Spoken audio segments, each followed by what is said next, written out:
C'est une demande spéciale d'un abonné Top Premium. Je ne connais pas cette compagnie, vous vous en doutez bien. Donc ici, on va aller très rapidement, on va étudier les chiffres, soit de voir si ça nous intéresse. OK. Revenus sont croissants. Déjà, même avant d'arriver, on voit ici que c'est une compagnie qui est dans le secteur automobile. Qu'est-ce qu'elle fait absolument ici? International Investment Holding, Research, Develop, Manufacture and Sell. OK. Donc, il faut faire attention aussi, si c'est une holding, il faudrait vérifier à peu près, est-ce qu'on consolide les entreprises en question à 100% dans nos chiffres, dans nos revenus? Est-ce qu'on les consolide à 100% alors qu'on ne détient que 10% de ces entités-là? Il faut faire attention. Si c'est le cas, les revenus actuels vont être un tout petit peu bizarres. L'interprétation ici va devoir changer complètement. OK? Ça, ce n'est pas mon rôle d'aller vérifier ce genre de choses-là. D'accord? Si vous me présentez une entité ici, moi, je regarde les chiffres qu'on me présente là devant moi et j'essaie de tirer une conclusion. D'accord? Si ces chiffres-là sont intéressants, on pourrait aller faire des ajustements. Mais quand je vois holding quelque part, investment, etc., il faut déjà faire attention. Donc, secteur automobile, on sait également que les mutualisations ne sont pas très élevées. En termes de revenus ici, ils sont croissants, très très bien. Marge brute, décroissant, on a des marges brutes quand même de 8%, même si le coût du travail est quand même bas, on va quand même se dire que c'est un business qui n'a pas droit à l'erreur. D'accord? Ce n'est pas également étonnant pour ce genre d'activité, mais les marges en elles-mêmes diminuent de plus en plus. Et faites attention, regardez toujours qui sont les clients finaux ici. Est-ce qu'on a un pricing power? Il me semble que non. Donc, regardez son plus gros client, ou bien ses plus gros clients. Et si vous avez un ou deux clients ici qui représentent plus de 50% ici du chiffre d'affaires, faites très attention parce qu'ils ont un pouvoir de négociation. D'accord? Donc, Channel Power International, en termes de marge brute, de marge EBITDA, il faut faire attention. Ensuite, on va regarder ici les free cash flow et les net income, histoire de voir si les deux parlent le même langage. On vérifie. Sur le même graphique, qu'est-ce qu'on a? Voilà, des free cash flow moins élevés que les net income sur les dernières années. On a des net income de près de 2 milliards ici, alors qu'on a des free cash flow qui vont aller aux alentours de moins d'1 milliard.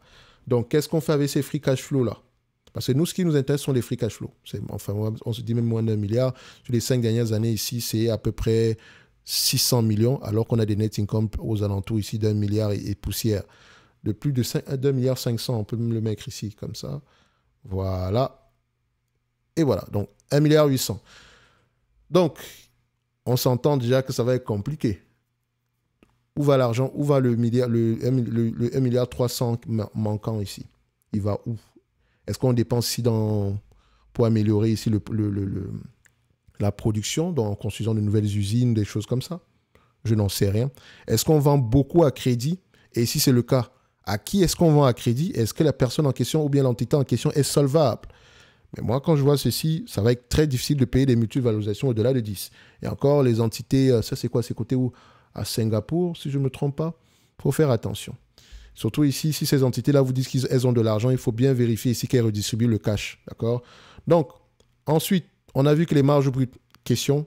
Marge EBITDA, question. Marge bénéfice net free cash flow, on a également des questions. Donc, il faut faire très attention à ce niveau-ci. Ensuite, on va regarder le nombre d'actions. Est-ce qu'il augmente ou diminue? On s'entend que le nombre d'actions, voilà, il diminue timidement sur les 3 dernières années. Sur les 5 dernières années, c'est presque la même chose. Donc, encore ici, rien d'exceptionnel. Alors, dette net sur EBITDA. Je ne veux pas un niveau de dette net assez élevé ici. Ici, on a du cash net. Très, très bien. OK. Donc, on a du cash net. Pourquoi? Parce que c'est moins 1 milliard 630 ici. Si vous le prenez comme ça, vous allez voir que voilà, c'est rouge. Donc, quand c'est rouge, ici, quand vous regardez la dette nette, ça veut dire ici que la dette, on n'a pas de dette nette, on a du cash net. OK? Donc, en termes d'évaluation, ça va donner quoi? Le marché paye combien de fois les free cash flow pour cette compagnie? Et je parle des free cash flow, je ne parle même pas des bénéfices nets ici. Et ici, il faut même les ajuster parce que, voilà, ces free cash flow-là sont questionnables. Je ne paierai pas plus de 10 fois les free cash flow ici. Et ça, c'est un avis purement personnel parce que je ne vois pas vraiment quelque chose d'excitant sur cette compagnie, mis à part, par exemple, le dividende ici qui peut être safe. Mais je remarque que nous avons une entité ici qui, voilà, il faut faire attention. Tant qu'on n'a pas répondu aux questions ici concernant le pourquoi est-ce qu'on a eu des marges moins, des bénéfices nets, des free cash flow moins élevés sur les derniers mois ici, ça va être compliqué à se projeter dans le futur. On a à peu près 1 milliard en moyenne sur les 10 dernières années. Sur les 10 dernières années. Or, Depuis 2020, c'est un peu compliqué. Est-ce que c'est parce que le Covid en Chine a affecté ce genre de business? Je n'en sais rien. Donc, si je prends le 1 milliard en question, je suis très optimiste. Et ici, c'est un business dans ce secteur d'activité qui se négocie par plus de 15 fois les bénéfices. On n'a presque pas de dette ici, donc je vais me limiter au milliard en question, à 10 fois les bénéfices. On atteint à peu près 10 milliards de, je ne sais pas quel mot, en dollars hongkongais ici, si je ne me trompe pas. Ou attention, attention. Ça, c'est en dollars hongkongais. Et là, on a ça en yuan. Donc, il faut convertir quand on va le diviser ici. Donc, je vais mettre ça ici. Il faut toujours vérifier ici la devise. Voilà. En dollars hongkongais, ça donne à peu près 1 milliard, 1 milliard 140. OK. 140. Est-ce que c'est ça? Qu'est-ce que je fais? 1140 fois 10, 10 fois les bénéfices, divisé par le nombre d'actions, 1 milliard 150. Ça donne à peu près 9,9 dollars hongkongais, donc disons 10 dollars hongkongais. OK. Donc aujourd'hui, cette compagnie serait légèrement sous-évaluée. Et si on me distribue la totalité des bénéfices, des free cash flow moyens, chose qu'on n'a pas en date d'aujourd'hui, d'accord, par rapport à la capitalisation boursière actuelle, je reçois à peu près, donnez-moi juste un instant, divisé par 8,04, ça nous donne à peu près 14%. On va se dire, oh, c'est intéressant. Mais comme je vous l'ai dit, on a un ensemble de questions à poser pour le futur. Ça peut être assez intéressant en date d'aujourd'hui. Le dividende en lui-même, il est safe, en réalité. Donc, ils ont les moyens de payer ce dividende-là, même avec le cash qu'ils ont présentement en banque, ils ont les moyens de payer le dividende. Donc, si je l'achète, c'est avant tout pour le dividende. Et si c'est une compagnie, si le business model me plaît, etc., ça pourrait aller plus loin que ça. En tout cas, aujourd'hui, on ne surpaye pas pour ce business-ci avec les chiffres qu'on a devant nous. Mais vous savez qu'on a un ensemble de questions à poser derrière. Comme je l'ai mentionné ici, ce n'est pas un choix personnel. C'est une demande spéciale. Et je rappelle que les demandes d'analyse quantitative, je les prends uniquement dans le service Top Premium. Donc, quand on me demande d'analyser une compagnie, je le fais. Et celle-ci, est-ce qu'elle a retenu mon attention? Non. Tout simplement parce que j'ai choisi de me concentrer sur une géographie bien particulière, uniquement en Amérique du Nord, très peu en Europe.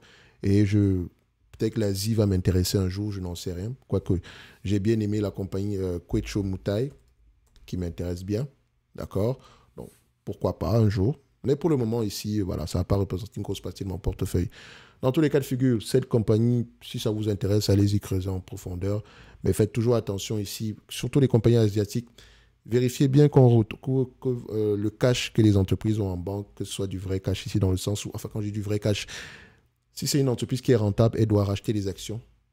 D'accord? Et redistribuer un dividende. Et ce dividende-là doit être de plus en plus croissant dans le temps.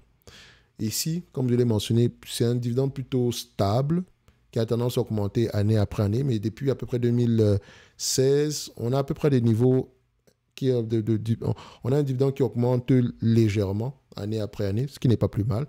Donc, Tianeng Power International peut être intéressant à aller regarder en profondeur. En tout cas, pour ceux que ça intéresse. Moi, perso, je reste les lignes de côté. Merci.